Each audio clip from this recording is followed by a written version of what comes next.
Амансыздарбы кыргыз элим, кайрадан кызматыңыздарда мен кызыңар Айнура Миназарова. Бүгүнкү уктуруубузда дагы маанилүү суроолордун бири жөнүндө сөз кылабыз. Бул албетте үй бүлө маселесине арналган суроо. Ойлогон ойду кыстаган турмуш жеңет демекчи, кээ бир учурда көп нерсени пландаштырасың, көп нерсени кыялданасың, бирок акча маселесине келип баары такалат дагы кендирди кесип коет эмеспи. Анан иштеп келген жубайлар дасторкондо нандын болушун, үстүңдө үйүң, чатырың бүтүн болушун кам көрүп отуруп, кайсы бир нерселерге жетпей калат же болбосо ашыкча чыгым болуп кетет. Эмесе темабыз үй бүлөдөгү бюджетти кантип туура пландаштыруу керек. Албетте бул темабызга жооп берүү үчүн коногубуз бар.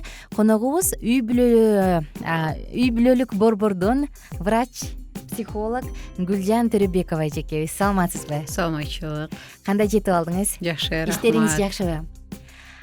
Үй бүлө куруп жашап келгениңиздерге канча жылдын жүзү болду? 14 жыл.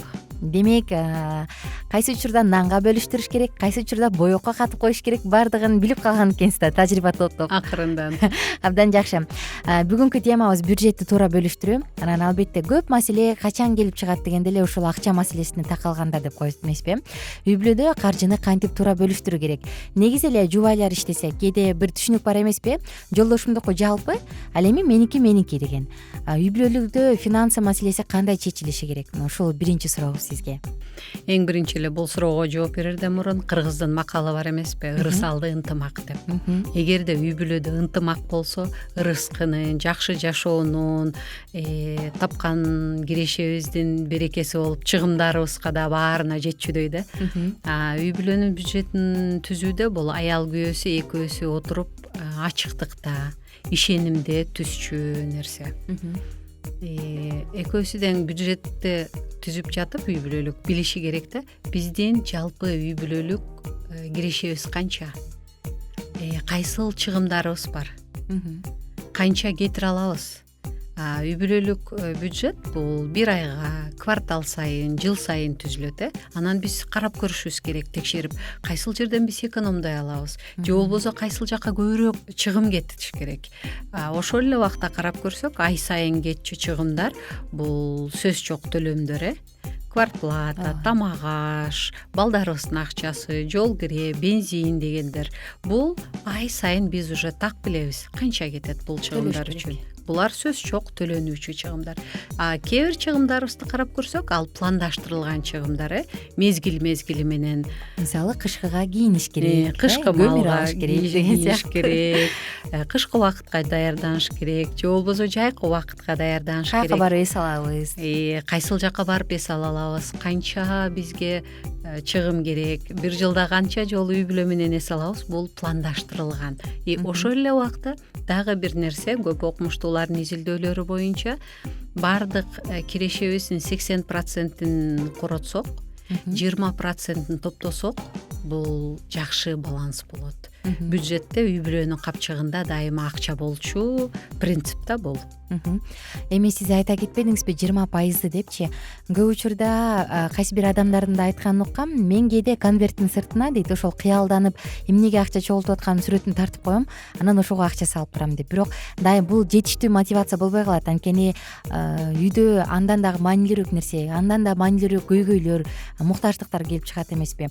Жубайларга маанилүү бир акчаны чогултуу үчүн эмне мотивация бере алат? Кантип өздөрүн мотивация кылса болот да? Мен могул акчаны албайм. Канча кыйынчылык болуп турса да, мен бул акчага тийбейм деп чечим чыгарып туруп, анан конкреттүү түрдө чогултканга. Бул дагы жакшы метод.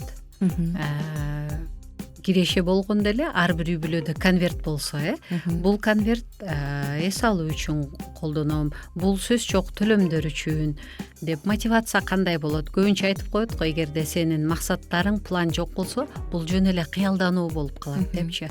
Максат койгондон кийин сенде сөз жок, бул аракет болуш керек. Мисалы үчүн, алып эле баардык акчаны коротуп салуу, кээде ар бир үй бүлөнүн ар түрдүүчө кирешеси болот, ошого жараша чыгымдар дагы болот. Биз көбүнчө үй бүлөлүк бюджет түзүш керек дегенде бул коркуу сезимдер болбош керек да. Бул тескерисинче үй бүлөгө бактылуулукту, бакубаттуулукту пландаштырганга, акчаны сарамжалдуу колдонууга гана жардам берет. Анткени сөз жок, элестетсеңер силерде план болуп атат. Мисалы үчүн алып көрөйлүк, бир айда аял күйөөсүнүн экөөсүнүкү 40 000 сом киреши болсо, чыгымдары ошондон улам болот. Ошонун мисалы үчүн чыгымдары 20-30 000 болсо, мүмкүн 10 000 топтош үчүн. Баягы мындай да сөз бар эмеспи Гүлжан эжеке, канча акча таппа анын ээси табыла берет, баары бир корой берет депчи. Ошол нерсени кылбай эле тескерисинче мен ушунчага чейин ушул чыгым менен жашап келгем, мындан кийинки деле ушул чыгым эле калат, бирок калганын мен чогултам деген чечимди кантип чыгарса болот, кантип ушул нерсеге мотивация алса болот? Мен башында эле айттым го, акча коротуу бул дагы өзүнчө бир маданият, тарбия. Ушул жөнүндө сөз кылсаңыз. Акча коротуу бул маданият, бул тарбия. Адам өзүбүздү биз күн сайын тарбиялап турушубуз керек. Жанда бизде тандоо болуш керек. Анткени адам өзүнө мындай тарбия берип токтотуп турбаса, дайыма план жок болсо, плансыз нерселер бат эле иштелип кетет. Дагы бир нерсе, бюджетти, акчаларды биз көбүнчө адам баласы эмне үчүн колдонот дейт да, өзүнө керексиз нерселер үчүн эле. Элдерге көрүнүш үчүн. Карап көрсөң, чын эле мүмкүн үй бүлөңүн бакубат, кубанып жашаш үчүн деле көп кетирбей жатасың, бир болбогон эле нерселер үчүн кетирип атасың да. Ошон үчүн атып атпаймынбы, биз аялы менен күйөөсү бул өзүбүз эле жашап жаткан жокпуз. Биз бул акча коротууну балдарыбызга да үйрөтүп жатабыз. Үй бүлөдө канчалык бири-бирине ишеним менен бюджет туура колдонуп жатса, эртең биздин балдарыбыз дагы сөз жок ушул эле маданиятты улантышат. Бул тарбия үй бүлөдөгү. Бюджет маселеси болгон соң, мисалы той топурларды да көтөрө кетсек, азыркы учурда күзүндө өзгөчө элибизде той топур, алыш бериш, кошумча дегендер чыгат эмеспи? Бул жагынан үй бүлө жаш үй бүлө боло турган болсо, ачык эле сүйлөшүп алып туруп, мен сенин туугандарың, менин туугандарым дебей, могул жерге мындайдан кошолу же кошпойлу деп мындай сүйлөшүп алып, чечип, чыгымдарын үнөмдөп кетсе, кандай көрүнүш болот? Болобу мындай нерсе кылууга? Анан жарымыңды таарынтып албаш үчүн бул нерсени кантип жеткиликтүү айтса болот? Бул дагы айтып атпаймынбы, биз бири-бирибизге ачык мамиле болуш керек.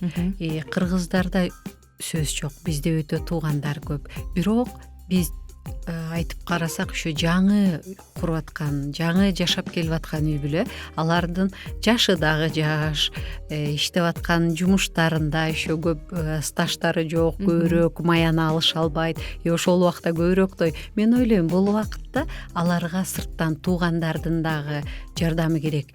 Кандайча жардам болот? Бул түшүнүү менен. Мисалы үчүн бирөө момундай ченемде акча кошуп атса, бул жаш үй бүлө дагы ушунча кошо алат эмес. Алар чындан эле бюджетинен чыгарып, кандай финансы. Бул дагы ортодон алдын ала сүйлөшүп алышы керек. Мисалы үчүн бир айда биз канча той томолокко бара алабыз? Бизде тойлор үчүн канча чыгым болушу керек? Деп алдын ала сүйлөшүп алынса, мен ойлойм, бул көп бирине мындай түшүнбөстүк же болбосо конфликтке алып келбейт депчи. Рахмат. Демек, үй бүлөдө бюджет маселеси турганда, акча, финансылык маселе турганда, сеники, меники эмес, үй бүлөнүн ынтымагы үчүн жалпы бюджет болгону жакшы. Жана кайсы бир көздөгөн нерсе үчүн кирешең, мисалы 100% акча кирсе, анын 80% коротулуп, 20% кайсы бир өзүңдүн жеке кыялың, максатың үчүн топтолгону жакшы. Балким ал өзүнчө конверт болот, балким өзүнчө капчык болор. Да. Дагы бир айтып кетчү, бул кыргыздар мурда макал менен эле көп нерселерди айтып койгондой, баштадым ушул менен ырыс алды ынтымак деп. Дагы сабырдын түбү сары алтын дейт. Көбүнөн сабыр кылып, сарамжалдуулук менен колдонсо, чыгымдарыбыз, бюджетибиз көбүрөөк үй бүлөлүк топтолуп, жакшы кыялдар үчүн, кыялдарыбызды орундалуу үчүн бул акча инструмент. Көп жерге жетиш үчүн. Чоң рахмат. Гүлжан эжекебиз мага айткан сөзү жакты. Ата эне балдарга дагы акчаны кантип сарпташ керек, аны үйрөтөт деп. Чоң рахмат. Негизи акча маселесине келгенде чоң талаш тартыштар келет. Анткени көпчүлүгүбүздө азыркы жашоодо акча чечет баарын деген бир түшүнүк бар эмес. Бирок бул нерсенин мындай эмес экенин, жеке мамилелер, жубайлардын мамилеси, үйдөгү акчаны өзүнө кызматчы кылып алуу дагы четке кагат болуш керек. Сизге терең ыраазычылык айтабыз келип бергениңиз үчүн. Ал эми достор, баардыгыңыздарды кийинки уктурууда күтөбүз. Биз менен бирге болуңуздар.